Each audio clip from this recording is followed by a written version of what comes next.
አር ስኩዌር ፕላስ አር ስኩዌር ኢዝ ኢኳል ቱ 18 ፋይንድ አር ይላል። አር አሁን ምንም ይሁን አልነገረንም። ፖዚቲቭ ነው ኔጌቲቭ ነው ወይም ዝም ብሎ ስለጠየቀን ጀነራሉን ነው የምንሰራው። ስለዚህ ይህን እንዴት አድርገን ነው የምንሰራው? አር ስኩዌር ፕላስ አር ስኩዌር ኢዝ ኢኳል ቱ 18 ካለን እንነሳለን። አር ስኩዌር ፕላስ አር ስኩዌር ሲሚላር ስለሆኑ ይደመራሉ፣ አንድ አይነት ናቸው። ስለዚህ 2r ስኩዌር ኢዝ ኢኳል ቱ 18 ይሆንልናል። ቦት ሳይድ ለሁለት ማካፈል ነው።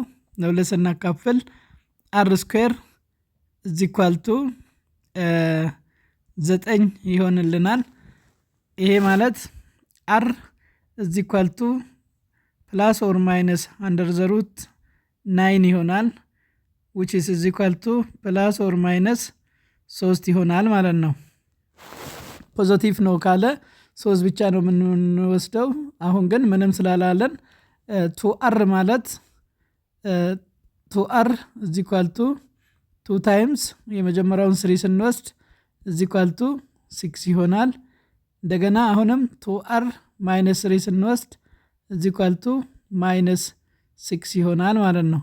ስለዚህ የ2rን ስላልነገረን የአሩን ዋጋ ስላልነገረን 2r is equal to ምንድነው የሚሆነው?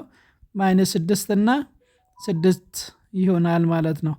ፖዚቲቭ ብሎ ከነገረን ግን 6 ብቻ ነው የሚሆነው።